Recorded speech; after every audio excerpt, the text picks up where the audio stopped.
Oi, amigos! Eu sou Letícia, monitora de filosofia, e bem-vindos ao primeiro vídeo do canal Dois Dedos de Monitoria. Hoje nós iremos falar sobre um tema bem antigo que é filosofia pré-socrática e o pensamento sofista. Antes de iniciarmos o vídeo, já deixe seu like, se inscreva no nosso canal e nos acompanhe nas redes sociais para não perder as novidades. Vem muita coisa boa por aí.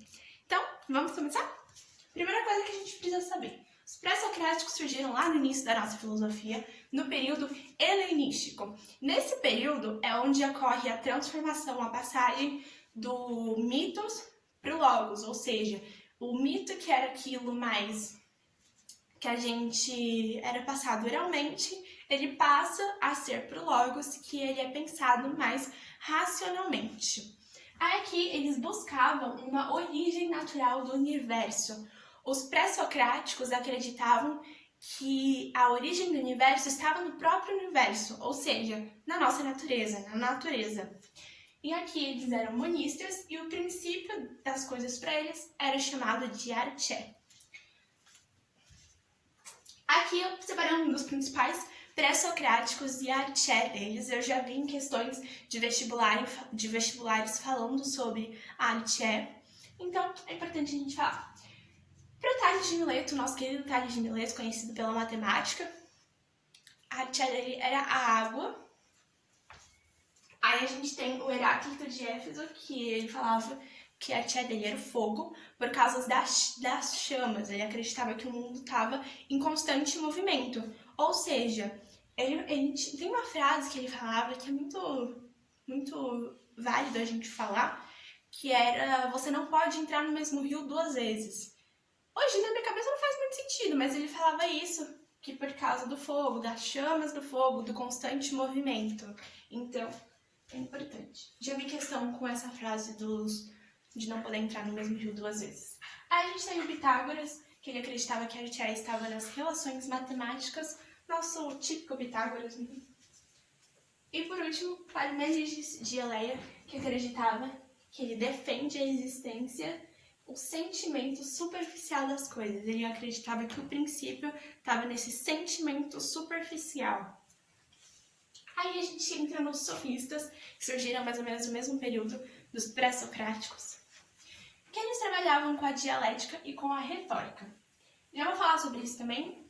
E o ensino remunerado, críticas de grandes filósofos.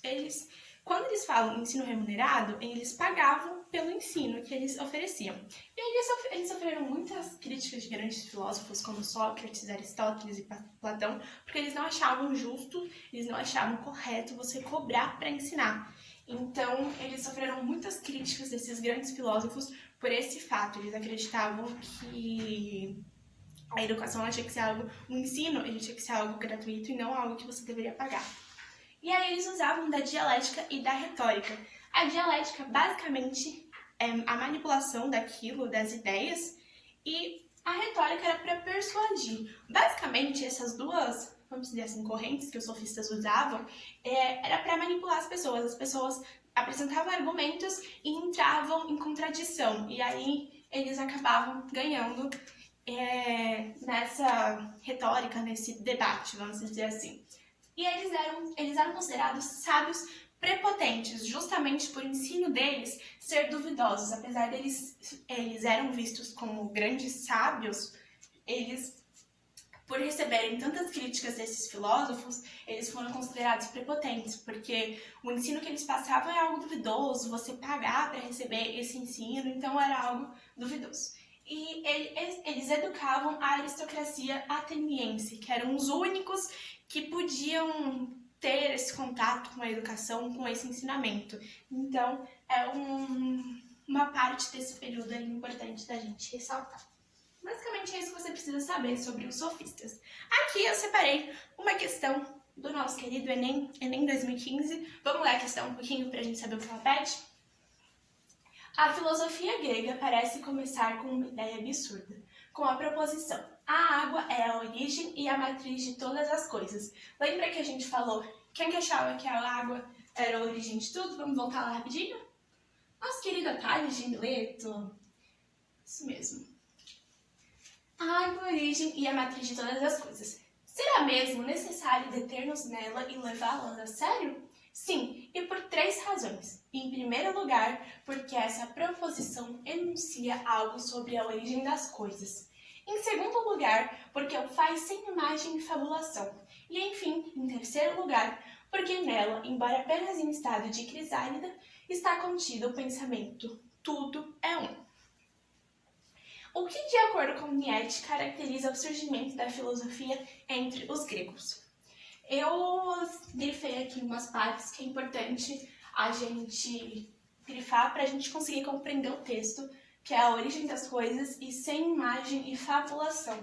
Deveria ter grifado aqui talvez da água para a gente ter noção desse princípio das coisas, mas eu não grifei, então a gente debateu agora e vocês viram que talvez poderia ajudar você a resolver essa questão. O impulso para transformar mediante justificativas os elementos sensíveis em verdades racionais. Essa coisa de elementos sensíveis e verdades racionais até pode ser, mas essa coisa de elementos sensíveis, a gente entra já no pensamento empírico, então não tem nada a ver com agora, então a gente já descarta a o desejo de explicar usando metáforas a origem dos seres e das coisas. Lembra que no começo do vídeo eu falei pra vocês que a gente tinha passado do mitos pro logos, que o mitos era aquilo real e o logos era o racional. Metáfora. Não é racional, né, gente? Se vocês quiserem aí, a gente pode ver de trazer uma aula de figuras de linguagem aqui no canal, mas acredito que metáfora não tem nada a ver com racional. Então, a gente já descarta a B. A necessidade de buscar de forma racional a causa primeira das coisas existentes. Origem das coisas. Forma racional. Essa C tá interessante. Vamos deixar ela aqui, vamos ver as outras? A ambição de expor de maneira metódica as diferenças entre as coisas. A gente não falou nada de diferença, que eles queriam mostrar a diferença entre as coisas. Então, eles queriam apenas encontrar a origem. Mas a gente não falou em momento algum dessa coisa de diferença. Então, acho que não é a D também não. A tentativa de justificar a partir de elementos empíricos o que existe no real. De novo, eles não tentavam justificar nada. E os elementos empíricos... Acho que não, né? Eu acredito que seja C, porque igual a gente falou, de forma racional, a gente falou dos logos, e a causa primeira das coisas existentes. Origem das coisas, aqui ele falou muito de origem. Então, letra C, será que é a nossa correta? Letra C, a necessidade de buscar de forma racional a causa primária das coisas existentes. É isso então, pessoal. Obrigada por assistir esse vídeo. Vou deixar na descrição o link para a nossa plataforma. Lá vai estar disponível esse slide que eu usei hoje, caso você queira usar para fazer algum resumo ou alguma coisa. E vai ter uma lista de exercícios acompanhando também, para vocês fixarem melhor esse conteúdo. Então, vocês clicam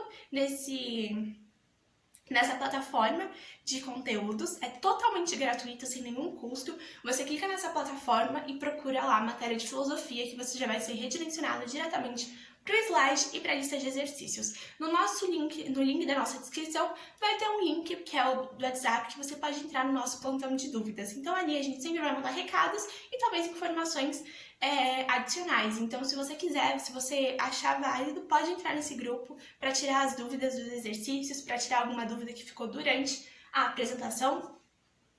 E tudo que vocês precisarem, vocês podem tirar por esse plantão de dúvidas. Muito obrigada por assistirem e um beijo!